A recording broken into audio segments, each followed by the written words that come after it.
So I hope you've enjoyed a very nice break and reflected a little bit on these topics. I would like to bring up Mr. Peter Blid to the stage, please. A warm applause. Thanks. Peter Blid, you are the strategic advisor and business manager at Novus, who will explain the latest report ordered by Mitt Liv, and it's called Manager's Responsibility for Inclusion and Diversity. Yes. Please. Thank you very much. You're welcome. And what an introduction. Hi, everyone. Happy to be here. For the second year in a row, we at Novus have the privilege to help Mitt Liv with this study. And the results that I will present now are very much in a Swedish context. So what we have done, we have conducted a study on a representative sample of Swedish managers and leaders from all levels, from mid-level to top level, to members of management teams, and to CEOs. And sort of getting an inside perspective or an inside look in how diversity and inclusion is handled, how the organizations work, and how far they have come. So I will just emphasize that this is all type of managers. It's all type of sectors as well.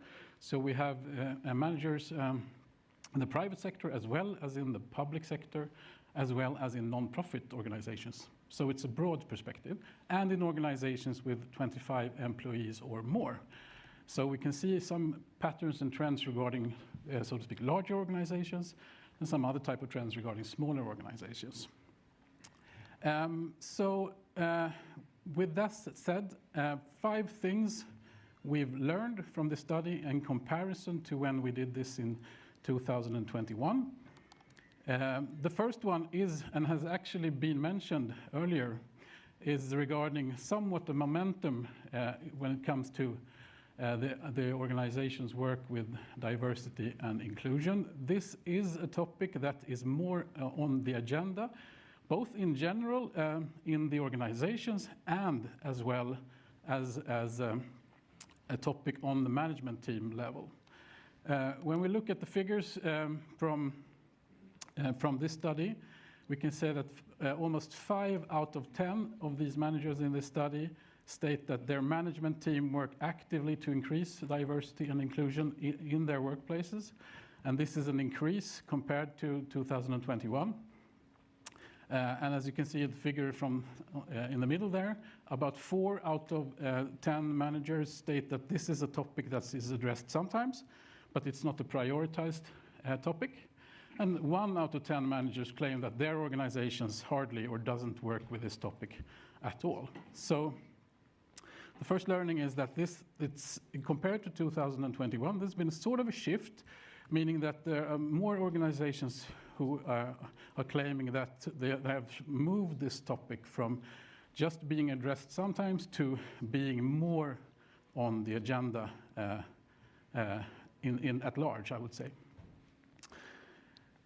The second thing we learned or looked at is what we have called the long-term challenge. And that is very much how to enable these organizations to charge the daily operations of the many organizations with this topic. We have called it, I have called it from the talk to the walk gap. We've heard a lot about this, but it is clear there is a drop-off when we look at the figures from this year, meaning that the number of organizations or the managers in different organizations who claim that they actively work is quite large. And when we drill down in terms of who have actually had strategies in place, who have set goals and so on, there's quite a large drop-off. And just to look at the numbers, 3 out of 4 managers, 76% claim that their company actually work with diversity and inclusion in their organizations. And when we then sort of stress a little bit more, do you have a strategy in place for this? Well, then we have half of the organizations left. And if we go so far to actually ask the number who have particular goals or targets set regarding this, is 1/3 of the managers left. So here is the sort of the cliff or the drop-off and the challenge for many organizations. As you can see in the figures in the brackets, this is a development anyhow compared to 2021. So the question, the momentum is in this topic. But there are a couple of guiding lights or shining lights to look for guidance, and hopefully we'll hear more about this later on today. And that is that larger organizations are leading by example here. Smaller organizations and mid-sized organizations have more challenges. And larger organizations, for instance, with 1,000 employees or more, they have the managers in these organizations stress more that this is an important topic. To a higher extent, their management teams work with these questions. To a higher extent, they have strategies in place. To a higher extent, they have goals. So these organizations have figured this out. They're not done in a long way, but they have found one way to work more with this. The smaller organizations, and with that I mean like organizations with up to 200 employees, primarily in the private sector, have bigger challenges. This topic is not as self-evident on their agenda table. It doesn't come up naturally in their organizations. And furthermore, they are further down the line when it comes to maybe you would call it the maturity in how to handle and work with this question. So here, larger organizations can really help also to drive and be motivational to smaller organizations. But I should add as well, we can see trends regarding these smaller organizations. They have actually taken steps as well and moved forward, but from lower levels. Another thing we learned, and this is really when you work with market research, as I do, it's really interesting to sort of gather the knowledge. The majority of the managers in the study state they have a good knowledge of how they should work in their managerial role to increase diversity and inclusion in their workplace.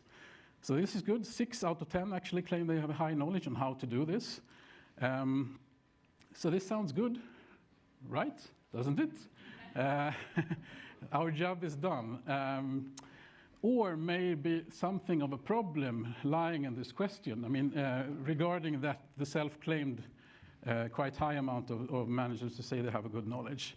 And this brings us to one of our final conclusions, and that has been on almost everybody's mouth here today, and a tricky paradox when we have dwelled into different drivers for these companies to work with diversity and inclusion and thresholds.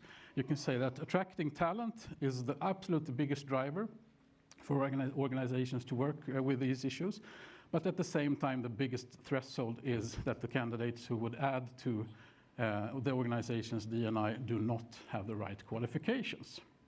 So there is something here, and quite a lot regarding insights on that might organizations have a narrow view on what is the right qualifications, and qualification different or qualifications that I am not familiar with as a manager have a hard time driving through that.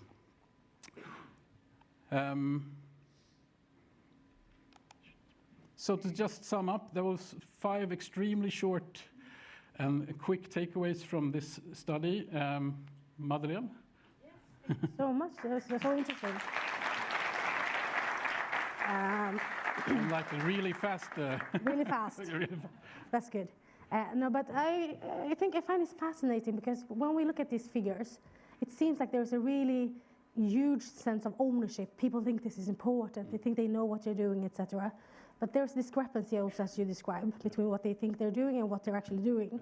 So based on that, do you think that this mindset that it's an important question, will that make a difference when you compare last year's results to this year's results?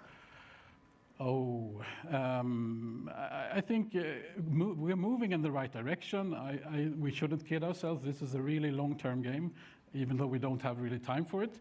But I think that the larger organizations have been on this for quite a while, and so I think it's very much a challenge also for the sort of mid-sized or smaller corporations and how we can actually bring them on as well, because they are further down the line. So, but the ownership, I mean, we can see trends that the management teams are, more management teams in Swedish organizations are on this. So that's empowering, I guess, for all of us to see that something is happening. And as I think it was Jim who mentioned, step by step, the small steps, that's a key thing, I think. Thank you very much, Peter Blid. Thank you very much. Novus. Thanks.